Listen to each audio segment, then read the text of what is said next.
16व्या क्रमांकावर आपली भाषा आहे आणि 11-12 कोटी जनता ही मराठी भाषा बोलते. किती? 12 कोटी जनता भाषा बोलते. आणि हिची उत्पत्ती, हिची सुरुवात ही 2000 वर्षांपूर्वी झालेली आहे. किती वर्षांपूर्वी? 2000 वर्षांपूर्वी. अशी ही समृद्ध असलेल्या भाषेचा अभिजात दर्जा मिळावा म्हणून आपली एक मागणी होती, आपली धडपड होती आणि तिला यश आलं. आपल्या देशाचे माननीय पंतप्रधान नरेंद्रजी मोदी यांनी आपल्याला हे 3 ऑक्टोबरला एक छान सुंदर असं बक्षीस गिफ्ट आपल्याला दिलेलं आहे. मित्रांनो, अभिजात भाषा म्हणजे क्लासिकल लँग्वेज ही देण्यासाठी याचे काही निकष असतात. काय निकष असतात याचे? आत्ता सरांनी सांगितलं. कुणाच्या लक्षात आहेत का?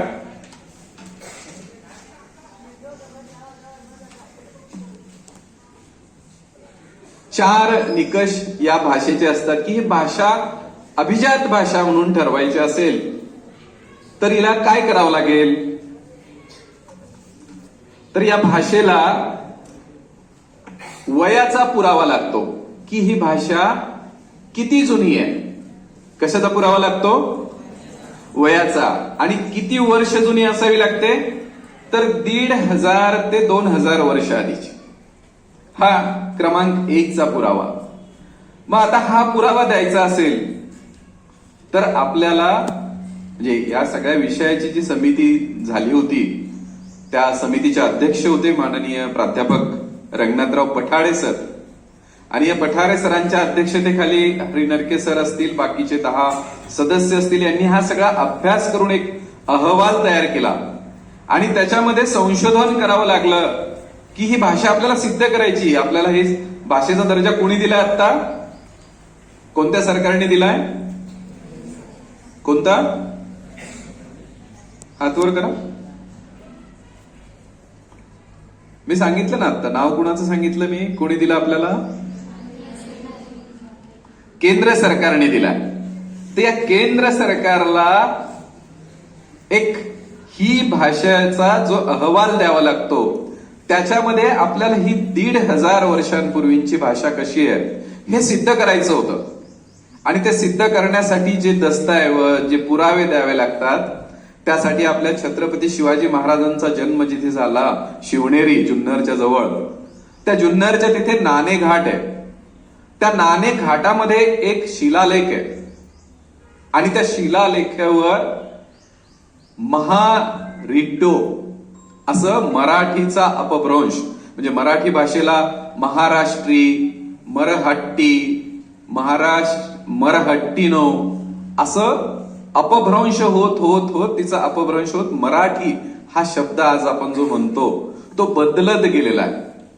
तर असा हा शिलालेख तिथे सापडला आणि त्या लेखाचा पुरावा आपल्या या सगळ्या अहवालात आला.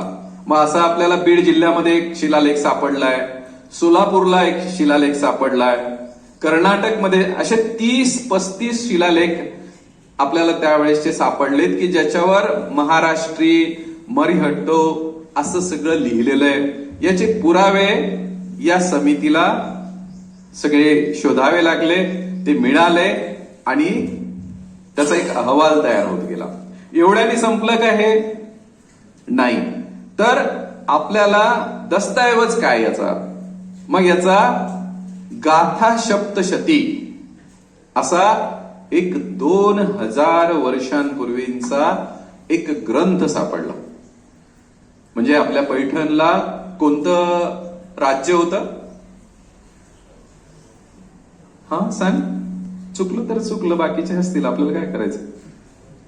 सांग सांग. बरोबर सांगत होती. कोणतं राज्य होतं पैठणमध्ये?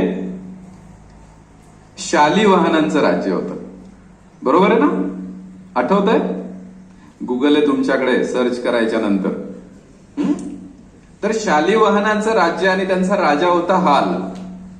आता त्याची दंतकथा सांगितली जाते की त्याची पत्नी राणी होती, त्या राणीने त्यांना कौमुद द्या असं म्हणलं आणि त्या भाषेतला त्या कौमुदचा अर्थ त्यांना वाटला मोदक, आणि मग त्यांनी मोदक आणून राणी समोर ठेवला. तर राणी हसायला लागली. तर राजाला अपमान वाटला ना की अरे मी तर तिने म्हणलं नाही, तर ती म्हणाली नाही, याचा अर्थ पाणी असतो, उदक असतं. आणि मग ते राजाला अपमान तो मनाला बोचत राहिला. आणि मग त्यांनी सगळ्या आपल्या राज्यातल्या जनतेला सांगितलं की तुम्हाला शास्त्रातलं काव्य असं जे जे काही संस्कृती तुम्हाला निर्माण करता येत असेल तर तुम्ही असं चांगलं चांगलं लिखाण मला द्या. आणि त्याचं संकलन करत करत करत त्याच्या लाखो म्हणजे कोटी त्या सगळ्या कविता त्याची पद्य आले असं म्हणतात. आणि त्याच्यातल्या सर्वोत्कृष्ट असे 700 पद्य त्या राजाने निवडले आणि त्या 700 पद्यांचं जे संकलन केलं त्या संकलनाला गाथा सप्तशती असं ग्रंथ त्याला म्हणतात. आणि तो जर आपण नांदेडला गेलो तर तिथल्या भाषेत मिळतो, तो आपल्या नाशिकला गेला तर इकडच्या भाषेत मिळतो, काश्मीरला गेला तर तिथल्या भाषेत मिळतो, तो कंदहार, अफगाणिस्तान अशा कुठल्याही भागात गेला तर या गाथा सप्तशतीचे हस्तलिखित म्हणजे हाताने लिहिलेल्या प्रती या सापडल्या. आणि तो 2000 वर्षांपूर्वीचा हा पुरावा अतिशय समृद्ध. म्हणजे आता तो गाथा सप्तशतीमध्ये काय होतं, आता मी सांगितलेली ही कथा दंतकथा पण आहे असं म्हणतात. दंतकथा म्हणजे काय? अरे सांगा, ऐकला ना? सांगायचं, लाजायचं नाही. आपण काय करतो, आपल्याला वाटतं आपण बोललो चुकलं तर बाजूचा हसेल तर त्याचा प्रॉब्लेम आहे, पण आपल्याला सांगायची सवय लागेल की नाही. दंतकथा म्हणजे बोलीने सांगत गेलेली कथा, तिला सत्य आहे की नाही माहित नाही, अशी खोटी कथाही असू शकते. पण ती प्रचलित अशी ही कथा पुढे चालत राहिली. आणि ह्या गाथा सप्तशती हा सगळ्यात महत्वाचा पुरावा या समितीला मिळाला. त्याच्या प्रती आपल्याकडे सगळ्यांकडे. आणि त्या गाथा सप्तशतीमध्ये जर आपण पाहिलं तर त्या त्या काळच्या लोकांनी आपली शेती कशी होती, आपल्या कुटुंबातलं वागणं कसं होतं, एकमेकाचे नातेसंबंध कसे होते, गावचा गावगाडा कसा चालत होता, आपल्या परिसराचं पर्यावरण कसं होतं, याचं अतिशय सुंदर रसाळ मधुर वर्णन या गाथा सप्तशतीमध्ये सगळं आलेलं आहे. आणि त्या गाथा सप्तशतीतले शब्द वेगळे होते. आज आपण जी मी भाषा बोलतोय ही प्रमाण भाषा असू शकते, पण त्यावेळेच्या शब्दांना आज बदल होत जी आली ती आपण जी बोलतोय ती भाषा आहे. अनेक वेळेला असं म्हणलं जातं की लीळा चरित्राचा उल्लेख आता झाला. लीळा चरित्र कुणी लिहिलंय? कुणी लिहिलं जी? माहीम भट्टांनी लिहिलेलं आहे. तर त्याच्यामध्ये आणि ज्ञानेश्वरी जी ज्ञानेश्वरी लिहिली तर असं म्हणतो आपण की नाही 800 वर्षांपूर्वी या दोन्ही ग्रंथ आल्यानंतर आपली भाषा समृद्ध झाली. पण असं असेल का? तर असं नसेल. कारण 800 वर्षापूर्वी लीला चरित्राची भाषा आणि ज्ञानेश्वरीतली भाषा ही अतिशय समृद्ध आणि सुंदर अशी भाषा आहे. तर ती तयार व्हायला अनेक वर्ष मागे लागली असतील. तर ती 1200 वर्ष आधी म्हणजे मी जसं म्हणालो ही गाथा सप्तशती या ग्रंथापासून तिची सुरुवात झाली आणि 800 वर्षापूर्वी ती समृद्ध होत आली. आणि मग ज्ञानेश्वरांची ज्ञानेश्वरी जी ऐकायला अतिशय कानाला मधुर वाटते, गोड वाटते, तिच्यातून सुंदर म्हणजे ज्ञान मिळतं. आणि ती भाषा पुढे आपल्याला आतापर्यंत म्हणजे तयार होत राहिली, समृद्ध होत राहिली. अशी ही भाषेचा जो पहिला आपला टप्पा होता तो त्या गाथा सप्तशतीतून तयार झाला. त्यातला दुसरा टप्पा काय आहे, याचा निकष जो येतो, ही अभिजात भाषा करायची असेल तर त्या भाषेतलं साहित्य श्रेष्ठ दर्जाचं असलं पाहिजे. म्हणजे ती भाषा जी आपली जिला दर्जा द्यायचा आहे तिच्यामध्ये आता आपण पाहिलं की आपल्याकडे एखाद्या लाखाच्या वर ग्रंथ लिहिलेले असतील आणि हजारांच्या वर ग्रंथ हे श्रेष्ठ ग्रंथ असू शकतात. इतकी ही समृद्ध असलेली भाषा ही आपली श्रेष्ठत्व पण सिद्ध करते. तिसरा त्यातला जो निकष होता, ती भाषा दुसऱ्या भाषेची नक्कल किंवा आपण ज्याला आपल्या आजच्या मराठीत झेरॉक्स म्हणतो. झेरॉक्स मराठी आहे का? पण आपण मराठीत म्हणतो. तर अशी शब्द आपण वापरून आपली मराठी जरा गडबड करायला निघालेलो आहे. तर अशी नक्कल करणारी भाषा नसावी. तर आपली मराठी तशी नक्कल करणारी आहे का? नाहीये. गाथा सप्तशतीपासून तिचा जो सुरुवात झालेली आहे, जे ग्रंथ त्याचे आतापर्यंत येत राहिले, तर ही मूळ भाषा आपली असल्याचं आपण सिद्ध करू शकतो. ते आपण केलेलं आहे. आणि चौथा म्हणजे भाषेचं मूळ रूप आणि आजचं रूप हे एकच असलं पाहिजे. म्हणजे 2000 वर्षापूर्वी जे काही शब्द होते तेच शब्द आज तसेच नाहीये, पण आशय मात्र तसाच त्यांचा मूळ भाषा तशी असली पाहिजे. अशी आपली ही भाषा पुढे येत राहिली. आपण पाहिलं की छत्रपती शिवाजी महाराज यांनी स्वराज्य स्थापन केलं आणि छत्रपतींनी त्यांना राज्याभिषेक करावा लागला. का केला राज्याभिषेक त्यांनी? पटापट सांगायचं, पटापट सांगायचं. का केला राज्याभिषेक? मागचे हुशार विद्यार्थी?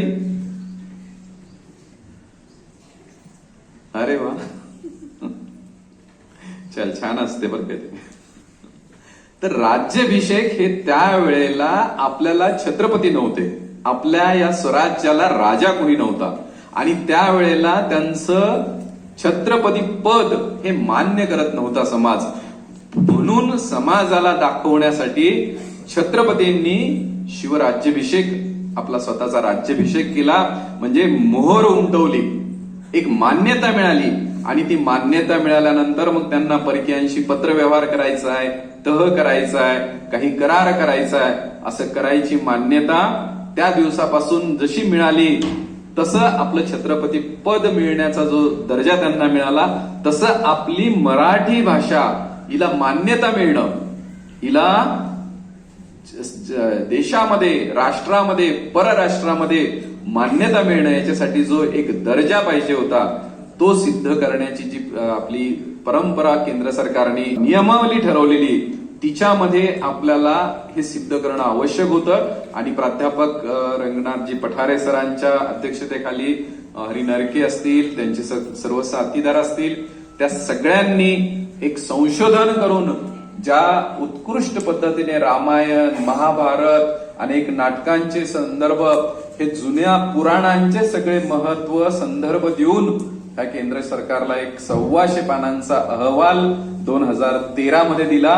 आणि त्याचा परिपाक आपल्याला अभिजात भाषा म्हणजे क्लासिकल लँग्वेज ही आपल्याला हा दर्जा मिळाला.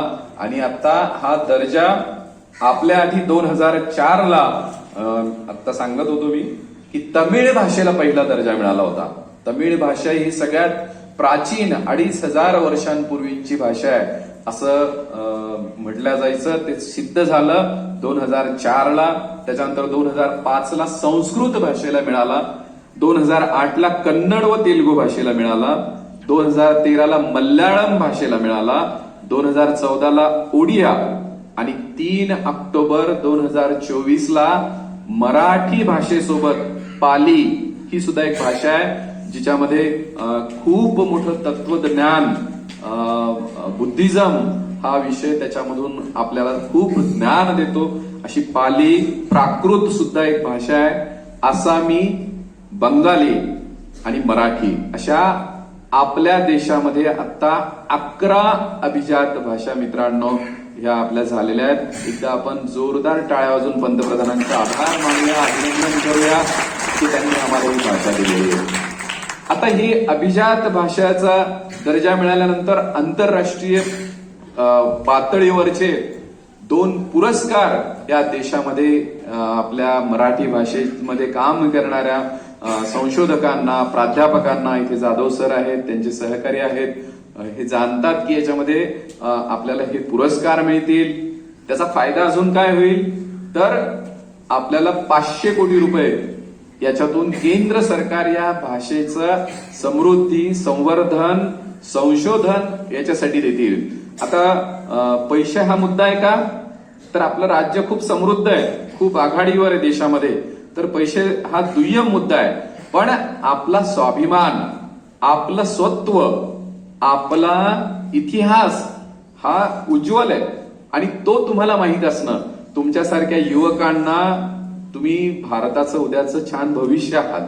आणि तुम्हाला ज्या वेळेला हे सगळं ऐकलं की अरे माझी भाषा 2500 वर्षांपूर्वीची, तर थोडासा अभिमानाने भरून येतो ना, छान वाटतं की नाही? तर अशा समृद्ध भाषा आपण शिकलो पाहिजे, आपण ती जपली पाहिजे. आज आपण बघतो की इंग्रजीचं खूप फॅड आपल्याला येतंय, तर आपल्याला त्याचं काही वावडं नाहीये. इंग्रजी भाषा वाईट आहे, इतर भाषांचा अनादर करायचा आहे, असं आपल्याला करायचंय का? नाहीये. पण आमची भाषा ही जपली पाहिजे, ती पुढे चालली पाहिजे. अशा आपण जर बहिणाबाईंचं गाणं म्हणलं की आधी हाताला चटके मग मिळते भाकर, बरोबर ना? किती छान गाणं आहे. तर ती कदाचित प्रमाण मराठी नाहीये, ती ऐराणी खानदेशी बोली भाषेतली भाषा आहे. तुम्ही कोकणात गेलात तर कोकणातलं गीत तुम्हाला ऐकायला मिळेल, तुम्ही विदर्भात गेलात तिकडे वऱ्हाडी भाषा तुम्हाला वेगळी ऐकायला मिळेल. तर या बोली भाषेंचा प्रचंड मोठा समूह आमच्या देशामध्ये, आमच्या राज्यामध्ये. पण या मराठी जी आत्ता आपण प्रमाण भाषा आहे तिचं महत्व असतंच, कारण ते मीडियामध्ये, ते लिहिण्यासाठी, तुम्हाला शिकवण्यासाठी एक प्रमाण भाषा जिला म्हणता येईल तशी ही प्रमाण भाषा आवश्यकच आहे. पण आमच्या ज्या बोली भाषा आहेत, म्हणजे अगदी आपण असं म्हणतो की किती कोसावर भाषा बदलते, किती कोसावर बदलते. आमच्या लहानपणी काय होतं, आई वडील हे सगळ्या गप्पा मारायचे आणि मग त्या आमच्या पुस्तकात न शिकता पण आम्हाला कळायचं, बरोबर आहे सर?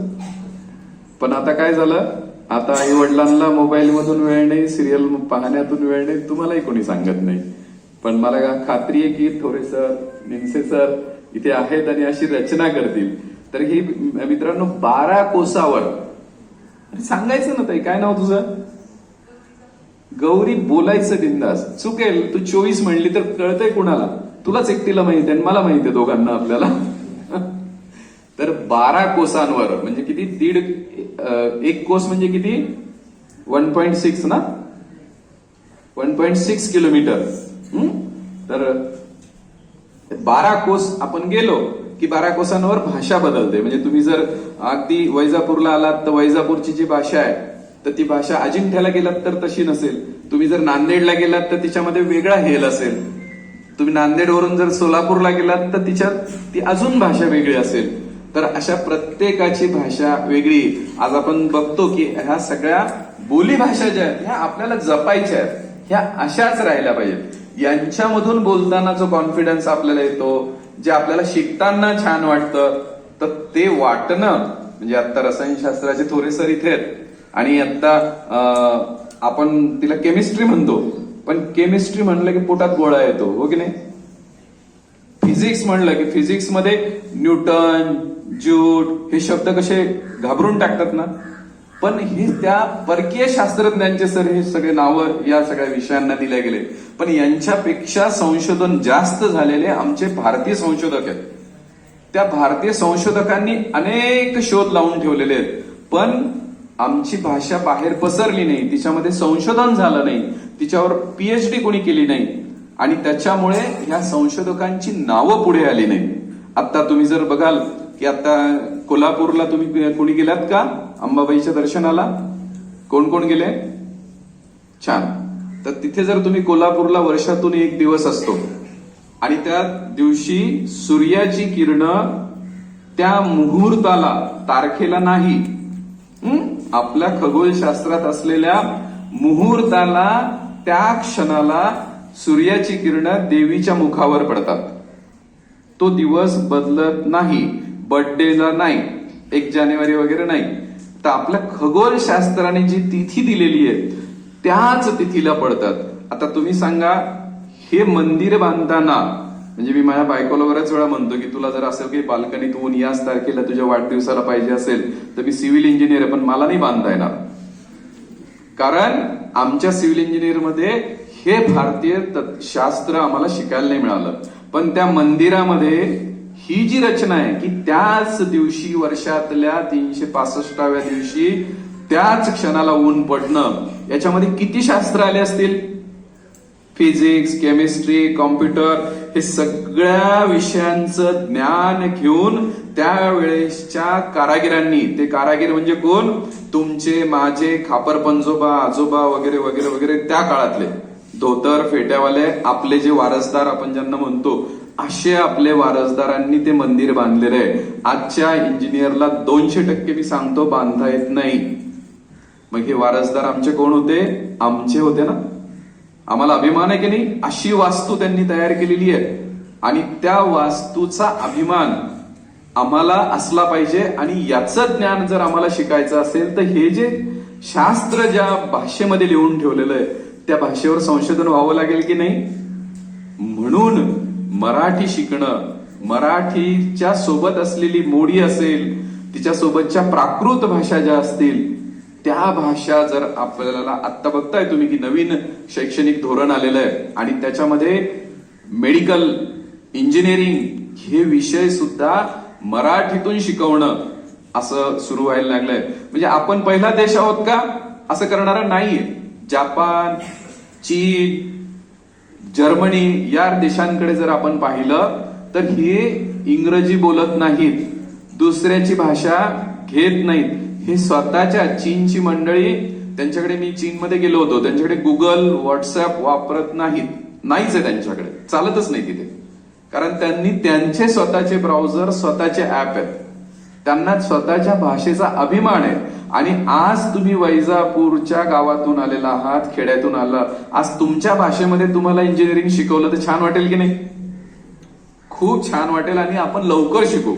10वी पर्यंत आपला प्रवास किती छान झाला, पण आता एकदम ते 11वीला आलो, ते इंग्रजी, त्याच्यातलं ते फिजिक्स, केमिस्ट्री, बायो, एकदम भीती दाखवायला लागलं आपल्याला. पण शिकतोय आपण धडपड. आपल्यावर 150 वर्ष इंग्रजांनी राज्य केलं, त्यांनी आपल्यावर ही सगळी भाषा त्यांच्या सोयीसाठी लादली. आज जगामध्ये जास्त प्रमाणात बोलल्या जाते, पण आपण ती भाषा शिकलंच जरूर पाहिजे. 4-5 भाषा. म्हणजे आपण छत्रपती संभाजीराजांना पाहिलं तर त्यांनी वयाच्या 9व्या वर्षी, म्हणजे त्यांना अनेक भाषा येत होत्या आणि त्यांनी बुधभूषण नावाचा ग्रंथ त्यांनी लिहिला, बरोबर ना. तर त्या काळात सुद्धा ते भाषा शिकायचे. म्हणजे छत्रपती शिवाजी महाराज यांनाही भाषा याच्यावर यांचा प्रगड असा जर पकड होती.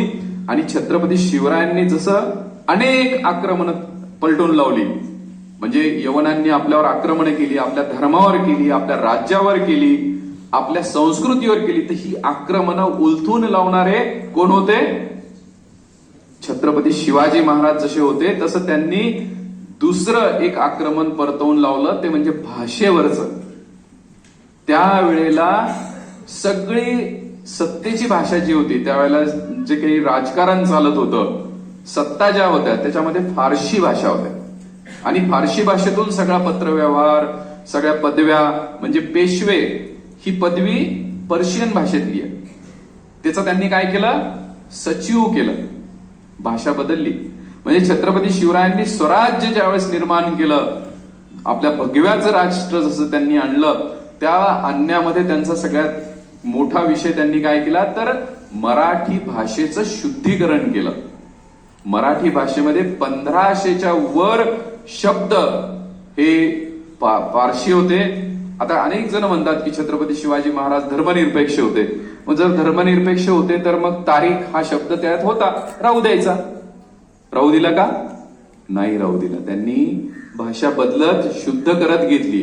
त्यांनी आपल्या देशातला, मराठीतला पहिला शब्दकोश, राज्य शब्दकोश जो आहे तो निर्माण करणारे छत्रपती शिवाजी महाराज आहेत.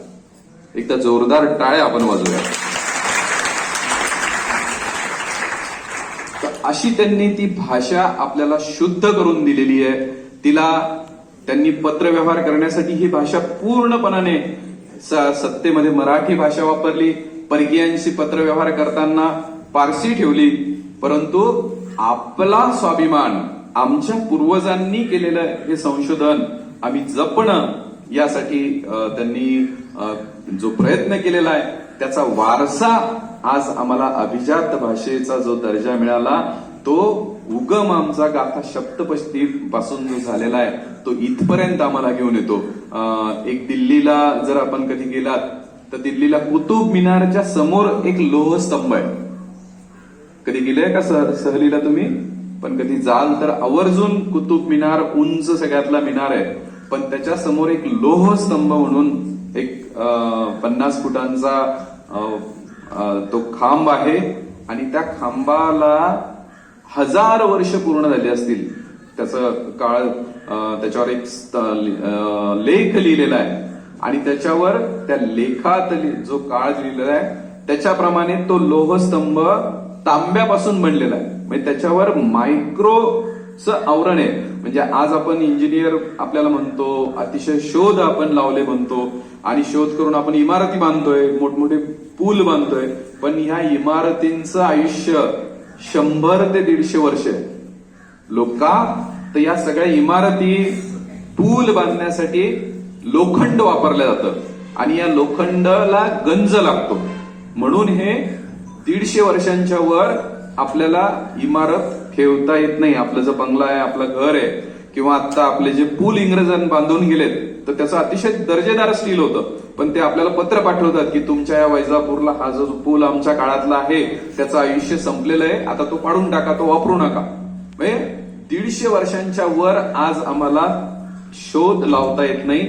हा 1000 वर्षांपूर्वीचा लोखंडाचा हा खांब आणि त्याच्यावर काही मायक्रॉन म्हणजे अगदी केसांपेक्षा बारीक असा एक रसायनाचा थर, थोरे सर त्याच्यात चांगलं सांगू शकतील माझ्यापेक्षा, तर तो एक थर लेअर त्याच्यावर दिलेला आहे आणि त्या लेअरमुळे त्या लोखंडाला 1000 वर्षांपासून गंज लागलेला नाही. सांगायचं तात्पर्य काय, हा खांब कुणी उभारला? आपल्या आजोबा, खापर पंजोबा, आपल्या वारसदारांनी. म्हणजे त्यांना केमिस्ट्री माहित होती, त्यांना फिजिक्स माहित होतं, त्यांच्याकडच्या ज्ञानातून तो तयार केलेला खांब 1000 वर्ष टिकतो. पण ते लिहून ठेवलेलं त्याचा अभ्यास करायचा असेल तर ती भाषेचं संशोधन करणं, त्याला आपल्या भाषेत शिकणं आणि त्या वैज्ञानिकाला जसं न्यूटन नाव दिलंय तसं आमचाही कोणीतरी तुकाराम सखाराम त्याच्यामध्ये होता की नाही, त्याचं नाव आम्ही जगभर आम्ही करू शकतो. ही करण्याची जबाबदारी विद्यार्थी मित्रांनो तुमची आहे. म्हणून मी तुमच्या सोयीच्या सगळ्या घटना तुम्हाला समजाव्यात असं सांगतोय. अतिशय क्लिष्ट असा हा म्हणजे त्याच्यातला जो संशोधनाचा विषय तो त्यात समितीने केलेला खूप क्लिष्ट आहे, पण मी तो तुम्हाला सांगणार नाही. तुम्हाला ही भाषा आपला अभिमान बिंदू कसा आहे ते सांगण्याची माझी धडपड आहे तुम्हाला. आणि खरोखर ज्या वेळेला माननीय नरेंद्र मोदींनी ही दिलं, त्यांचं तुम्ही जर युट्यूबवर गेलात आणि त्यांचं भाषण ऐकलं तर मराठीमध्ये त्यांनी ते 20 मिनिटाचं भाषण त्यांनी अतिशय सुंदर आपल्या देशाचे पंतप्रधान आहेत त्यांनी दिलेलं आहे, ते जरूर ऐका. हा भाषेचा दर्जा आपल्याला मिळाल्यानंतर शेवटचा भाग मी आपल्याला सांगतो की ही भाषा आपल्याला मिळाल्यामुळे आता आपल्याला असं म्हणतात की भाषा टिकेल कोणती, भाषा कशामुळे टिकू शकते किंवा भाषेला आयुष्य किती असतं, तर त्याचं संशोधन करताना एका इंग्रज लेखकाने लिहिलेलं आहे की जी भाषा तुम्हाला रोजगार देते, जी भाषा तुम्हाला रोजीरोटी देते तीच भाषा टिकते. बरोबर आहे ना? तर मग आम्हाला मराठी जर टिकवायची असेल तर मराठीतून रोजगार निर्माण झाला पाहिजे आणि आम्हाला हे 500 कोटी 1000 कोटी ज्या ज्या वेळेला मिळतील त्या वेळेला आमची शिक्षण प्रणाली ही सगळी प्राध्यापक मंडळी इथे बसलेली आहे, हे संशोधन करतील. हे तुम्हाला सगळं ज्ञान आज जे तुम्ही इंग्रजीत शिकताय ते तुम्हाला मराठीतून द्यायला सुरुवात करतील, तुम्हाला संशोधनाच्या संधी देतील. या मराठीवर आपला जो ग्रंथ भांडार आहे त्याच्यावर आपल्याला संशोधन केलं जाईल, अनेक प्राध्यापकांच्या जागा नोकऱ्या वाढतील, इतर विद्यापीठांची आपल्याला इतर भाषा समजून घ्यायची असेल, देवाणघेवाण करायची असेल, तर आपल्या भाषेला तिकडे पोचवावं लागेल. आपल्याला देशभरात, जगभरात भाषेला घेऊन जावं लागेल. हे सगळं देवाणघेवाण करण्याचं काम, रोजगार निर्मितीचं काम. आज आपण टीव्हीच्या सिरियल ज्या बघितलं, मी म्हणालो तुम्हाला की जे बघतोय त्याच्यामधल्या हास्य जत्रा सगळ्यात लोकप्रिय आहे की नाही. तो ते सातारची भाषा बोलणारा, काय नाव त्याचं, कलाकार, किंवा कोकणातली भाषा बोलणारा, ती पात्र आहेत ना. तर त्यांच्या जर बोली भाषा पाहिल्या, अरे सांगा ना, तर त्यांच्या ज्या त्या ग्रामीण त्या सातारी भाषेमध्ये तो बोलतो, तो त्या कोकणातल्या भाषेमध्ये बोलतो. एक दुसरा जो विनोदी कार्यक्रम आहे त्यात आपल्या नागपूरचे कलाकार आहेत, ते त्या विदर्भातल्या भाषेत बोलतात. तर छान वाटतं की नाही सगळ्यांना. आपली भाषा नाही पण आपल्याला आवडतं की नाही. ते सगळ्यात लोकप्रिय कार्यक्रम ही सगळे जे टीव्हीवर आता आहेत ती या बोली भाषेमध्ये, प्राकृत भाषांमध्ये सुरू आहेत. त्याच्यामुळे या भाषेचं सौंदर्य टिकवत आपल्याला ही अभिजात मराठी जी मिळालेला आहे, तो आपला गौरव झालेला आहे. त्याचा आपल्याला सांभाळ करायचा आहे. म्हणजे शुद्ध करणे किंवा व्याकरणातली भाषा बोलणे असं करायचंय का, तर असा गैरसमज करायचा नाही.